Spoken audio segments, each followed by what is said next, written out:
Hello students, today's topic is law of demand। बस आज के टॉपिक शुरू करने से पहले हम लास्ट क्लास के टॉपिक के बारे में बात करेंगे। लास्ट क्लास बहुत ही इम्पोर्टेंट क्लास था। जिन्होंने उस क्लास को अटेंड नहीं किया है, वीडियो नहीं देखा है, वो अभी भी जाके देख लें, वो ओपन है। स्पेशली लास्ट के आधे घंटे का क्लास वो काफ़ी इम्पोर्टेंट क्लास था। पूरे 55 मिनट्स का वो क्लास है। लास्ट के 30 to 35 मिनट ज़्यादा इम्पोर्टेंट है।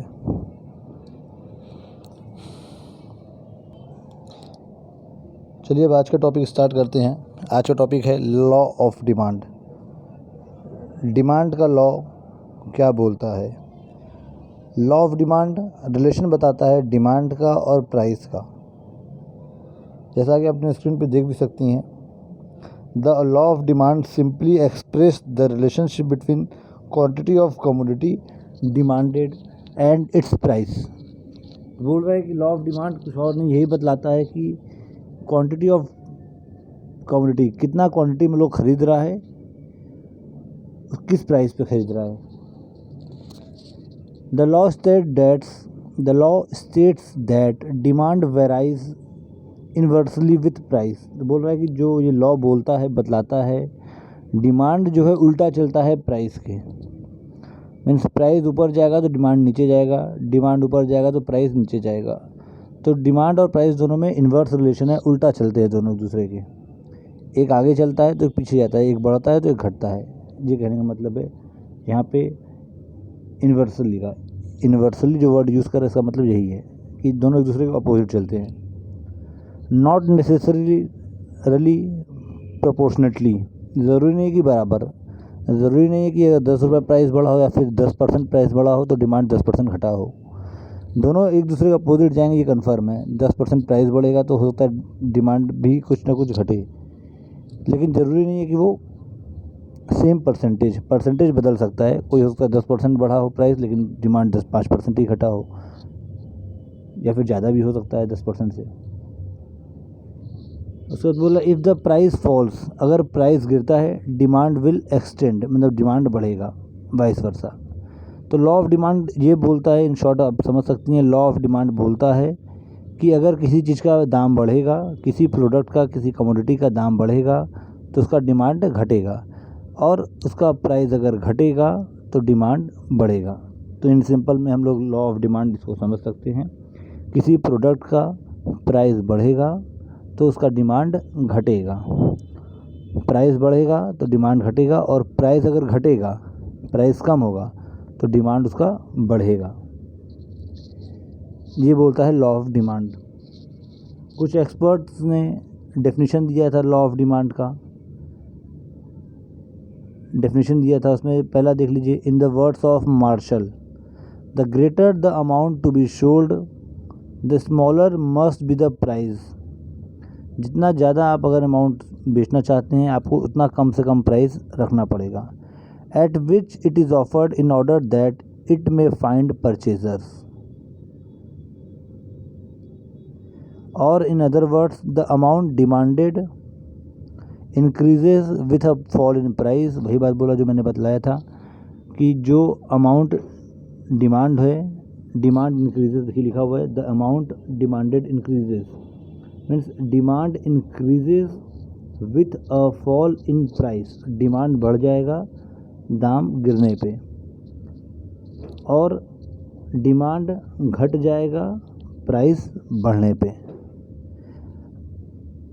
ये लॉ ऑफ डिमांड बोलता है। लॉ ऑफ डिमांड बोलता है कि सब कुछ सामान्य रहने पे बाकी अदर थिंग्स इक्वल, कोई और सिचुएशन चेंज नहीं हुआ है, सारा चीज़ सामान्य है। इकनॉमी में कोई भी उथल पुथल नहीं हुआ है, कोई भी डिस्टर्बेंस नहीं आया इकनॉमी में सब कुछ नॉर्मल चल रहा है। उसके बावजूद अगर आप प्राइस बढ़ाएंगे तो आपके प्रोडक्ट का डिमांड घट जाएगा, और प्राइस घटाएंगे तो डिमांड बढ़ जाएगा। ये बोलता है लॉ ऑफ डिमांड।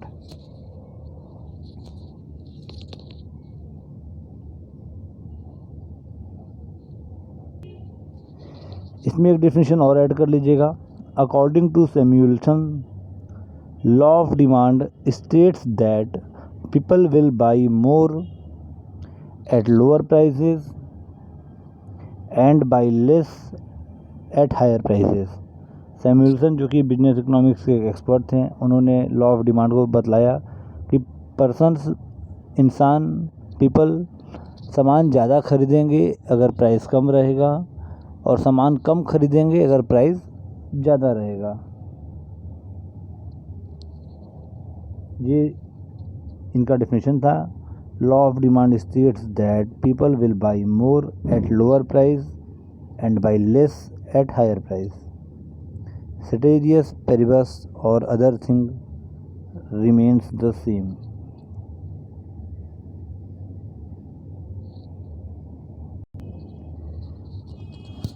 अपने आप स्क्रीन पे देख सकती हैं। लॉ ऑफ डिमांड को समझाने के लिए यहाँ पे एक शेड्यूल बना हुआ है, एक टेबल बना हुआ है। To explain the relationship between quantity of commodity demanded and it price, we take hypothetical data for prices and quantities of commodity X।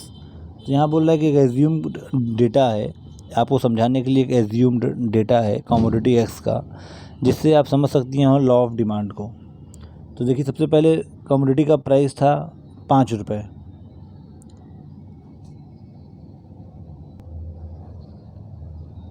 देखिए यहाँ पे आप समझ सकती हैं, सबसे पहले कमोडिटी का था ये प्राइस 5 रुपये। जब 5 रुपये प्राइस था तो कमोडिटी डिमांड था 10 रुपये, 10 यूनिट। जब 5 रुपये दाम था उसका कमोडिटी एक्स का, तो लोग 10 यूनिट खरीद रहे थे। उसी कमोडिटी का दाम अब घट के हो जाता है ये 4 रुपये, 1 रुपये कम हो जाता है। तब उसका प्राइस जो है, जब 1 रुपये कम हो गया तो उसका डिमांड बढ़ के हो गया 15 यूनिट। प्राइस यहाँ कम हुआ और डिमांड यहाँ पे अप हुआ। प्राइस यहाँ पे घट रहा है, देख रही हैं 5 4 3 2 1 हो रहा है। यहाँ पे डिमांड जो है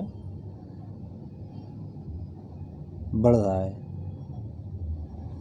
अब डायरेक्शन में ऊपर हो रहा है। यहाँ पे जा रहा है डिमांड, 10 से 15 हो रहा है, 15 से 20 हो रहा है, 20 से 35 हो रहा है, 35 से 60 हो रहा है।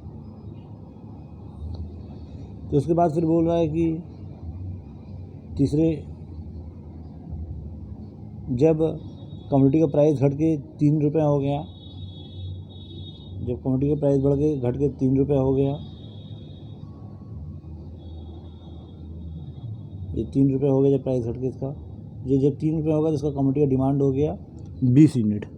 यहाँ पे 1 रुपये और घट गया प्राइस और डिमांड बढ़ गया 20 हो गया। देखिए, प्राइस घट रहा है, डिमांड बढ़ रहा है। उसी तरीके से जब 2 रुपये हो गया प्राइस तो डिमांड बढ़ के हो गया 35 यूनिट, और जब 1 रुपये हो गया प्राइस तो डिमांड बढ़ के हो गया 60 यूनिट। तो ये रिलेशन दिखा रहा है प्राइस का और कमोडिटी डिमांडेड का, क्वांटिटी डिमांडेड का, जो कि लॉ ऑफ डिमांड भी बोलता है प्राइस घटेगा तो डिमांड बढ़ेगा। इसको अपोजिट साइड से भी दे सकते हैं, उल्टा यहाँ से भी देखिए। पहले अगर 1 रुपया प्राइस था तो डिमांड था 1 रुपया प्राइस था तो डिमांड था 60 रुपये। फिर 2 रुपये प्राइस हुए तो डिमांड घट गया 35 रुपये हो गया। जब 3 रुपये प्राइस हो गया तो डिमांड और घट गया 20 रुपये हो गया। जब 4 रुपये प्राइस हुआ डिमांड और घट गया 15 रुपये हो गया। और जब 5 रुपये प्राइस होगा तो डिमांड और घट गया 10 यूनिट हो गया डिमांड। तो ये दिखा रहा है प्राइस का और डिमांड का रिलेशन, जो कि लॉ ऑफ डिमांड भी बतलाता है कि प्राइस बढ़ेगा तो डिमांड घटेगा। उसको ग्राफ पे भी आप समझ सकती हैं। यहाँ पे देखिए, यहाँ पे जो फिगर बना हुआ है आपका, जब पी प्राइस था तो क्वांटिटी डिमांडेड क्यू था। जब प्राइस कम हो गया, घट के P1 हो गया, तो उसका क्वांटिटी देखिए बढ़ गया। यहाँ पे क्वांटिटी बढ़ के Q1 हो गया।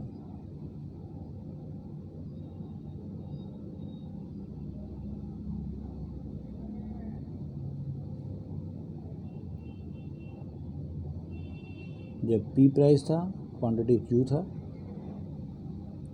जब प्राइस घट के P1 हो गया, प्राइस नीचे चला गया, तो क्वांटिटी बढ़ के यहाँ पे Q1 हो गया। क्वांटिटी इधर चला गया, क्वांटिटी बढ़ गया। तो दोनों तरीके से आपको दिखलाया गया है। यहाँ पे लॉ ऑफ डिमांड समझाने की कोशिश किया गया है, एक ऊपर टेबल के हिसाब से जिसमें 5 4 3 2 1 दिया हुआ है, या फिर ग्राफ नीचे फिगर के हिसाब से बना के भी दिखाया गया है। फिगर में लॉ ऑफ डिमांड को समझाने की कोशिश किया गया है कि प्राइस घटेगा। इन शॉर्ट हम समझ सकते हैं लॉ ऑफ डिमांड बोलता है प्राइस घटेगा तो डिमांड बढ़ेगा, और प्राइस अगर बढ़ेगा तो डिमांड घटेगा। दोनों में उल्टा रिलेशन होता है, इन्वर्स, एक बढ़ेगा दूसरा घटेगा। कुछ एजम्पशंस हैं, अनुमान लगाए गए हैं लॉ ऑफ डिमांड को समझने के लिए। जब लॉ ऑफ डिमांड को बतलाया गया तो उसके लिए कुछ एज्यूम किया गया कि मतलब कि सिचुएशन को, कि बाकी सब चीज़ें सामान्य रहे। देखिए पहला जो एजम्पशन है, एजम्पशन मीन्स कि अनुमान लगाना। आप पीछे के डेफिनेशन में जो सैमुअलसन ने दिया था, जो मार्शल ने दिया था, उसमें other thing remains the same जो वर्ड यूज़ कर रही थी, वो अदर थिंग्स रिमेन सेम, ये एजम्पशंस हैं। पहला एजम्पशन है, इसमें पहला अनुमान है, there is no change in the taste habits and preference of the consumer, कि कंज्यूमर के टेस्ट में, हैबिट में, प्रेफरेंस में कोई चेंजेस नहीं आया है। लॉ ऑफ डिमांड तभी वर्क करेगा जब ये एजम्पशंस फॉलो होंगे, तभी उस केस में लॉ ऑफ डिमांड वर्क कर पाएगा। पहला एजम्पशन है, पहला अनुमान है, प्राइस बढ़ने पे लॉ ऑफ डिमांड तभी फॉलो होगा। लॉ ऑफ डिमांड क्या बोलता है, प्राइस बढ़ेगा तो डिमांड गिरेगा। तो प्राइस बढ़ने पे डिमांड गिरेगा, लेकिन उस समय ये पांचों एजम्पशंस जो है फॉलो होने चाहिए। पहला एजम्पशन है there is no taste change, habit change, preference change, कि टेस्ट, हैबिट और प्रेफरेंस में कोई बदलाव नहीं आना चाहिए कंज्यूमर के। फिर दूसरा बोल रहा है the income of the consumer remains constant, consumer के इनकम में भी कोई बदलाव नहीं आना चाहिए। अगर कंज्यूमर का इनकम भी बढ़ रहा है और कमोडिटी का प्राइस भी बढ़ रहा है तो लॉ ऑफ डिमांड वर्क नहीं करेगा, क्योंकि लोगों का इनकम भी बढ़ रहा है। तो अगर प्राइस बढ़ भी जा रहा है कोई चीज़ का तो लोग फिर भी ख़रीदते रहेंगे उसी क्वांटिटी में, क्योंकि उनका इनकम बढ़ जाएगा। तो इसीलिए वहाँ पे लॉ ऑफ डिमांड वर्क नहीं करेगा। तो इसीलिए ये एजम्पशन लिया गया है, ये माना गया है, जब लॉ ऑफ डिमांड तभी काम करेगा जब उसके इनकम में बदलाव ना आए जिसको ख़रीदता है। जो कंज्यूमर्स हैं उनके इनकम में कोई चेंजेस नहीं आना चाहिए, तभी लॉ ऑफ डिमांड काम करेगा। थर्ड एजम्पशन है price of the related goods do not change. अब जैसे कि हमने प्राइस ऑफ रिलेटेड गुड्स का आप लोगों को एग्जांपल दिया था, सब्स्टिट्यूट गुड्स था टी और कॉफ़ी का। अगर चाय का दाम बढ़ेगा, लॉ ऑफ डिमांड बोलता है अगर कमोडिटी का दाम बढ़ेगा तो क्वांटिटी गिरेगी उसकी। तो अगर चाय का दाम बढ़ेगा तो उसका डिमांड गिरेगा, लोग चाय छोड़ के कॉफ़ी पीना शुरू कर देंगे। चाय का डिमांड बढ़ा, चाय का प्राइस बढ़ा तो लोग चाय पीना बंद कर देंगे और कॉफ़ी पीना शुरू कर देंगे, क्योंकि कॉफ़ी का प्राइस कम रहेगा। लेकिन उसी समय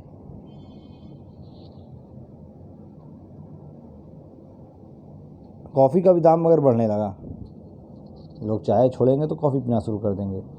लेकिन अगर चाय का दाम बढ़ रहा है और साथ ही साथ में कॉफ़ी का भी दाम बढ़ रहा है, तभी उस केस में जो है लॉ ऑफ डिमांड काम नहीं करेगा, क्योंकि चाय का भी डिमांड बढ़ रहा है और कॉफ़ी का भी डिमांड बढ़ रहा है। तो यहाँ पे जो बोल रहा है the price of related goods do not change, तो चाय और कॉफ़ी रिलेटेड गुड्स एक दूसरे से। तो चाय का ऊपर लॉ ऑफ डिमांड तभी फॉलो होगा जब कॉफ़ी का दाम न बढ़े। इसको मैं थर्ड पॉइंट को फिर से रिपीट कर रहा हूँ। लॉ ऑफ डिमांड बोलता है कि किसी चीज़ का दाम बढ़ेगा तो उसका डिमांड घटेगा। तो डिमांड घटेगा, कैसे घटेगा? लोग उस सामान को न इस्तेमाल करके जो दूसरी सस्ती चीज़ें वो इस्तेमाल करने लगेंगे। जैसे चाय का दाम बढ़ गया, चाय पत्ती की दाम बढ़ गई तो लोग चाय पीना बंद कर देंगे, कॉफ़ी पीना शुरू कर देंगे। ये बोलता है लॉ ऑफ डिमांड कि अगर चाय का दाम बढ़ा तो चाय का डिमांड कम हो जाएगा, चाय का प्राइस बढ़ेगा, चाय का दाम बढ़ेगा, प्राइस बढ़ेगा तो उसका डिमांड कम हो जाएगा, लोग कॉफ़ी पीना शुरू कर देंगे। तो यहाँ पे लॉ ऑफ डिमांड फॉलो हो रहा है कि चाय का दाम बढ़ रहा है और उसका डिमांड कम हो रहा है।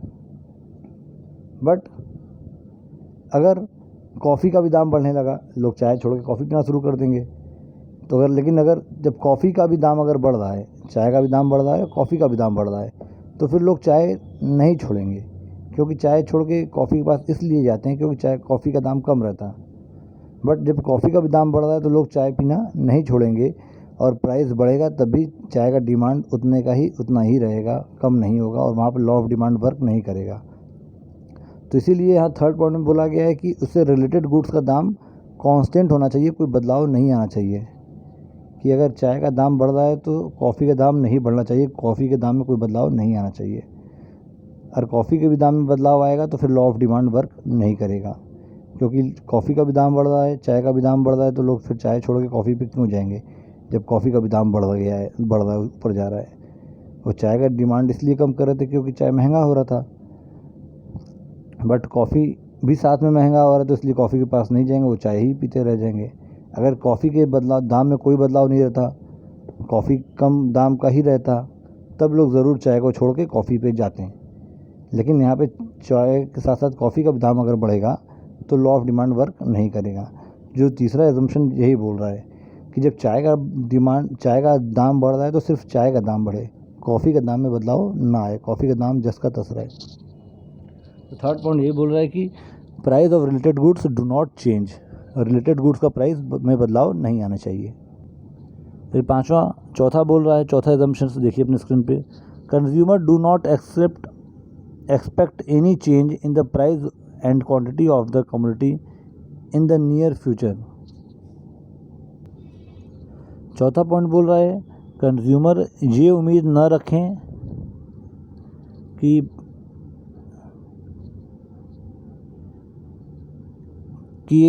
फ्यूचर में प्राइस और बढ़ेगा।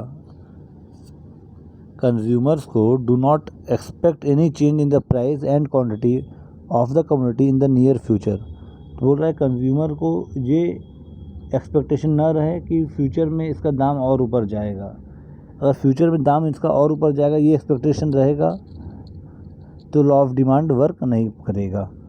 तो कंज्यूमर के अंदर ये एक्सपेक्टेशन ना रहे कि इस प्रोडक्ट का दाम और ऊपर जाता जाएगा और इसका रेट हाई होगा, तो इस एक्सपेक्टेशन के रहेगा, लॉ ऑफ डिमांड वर्क नहीं करेगा।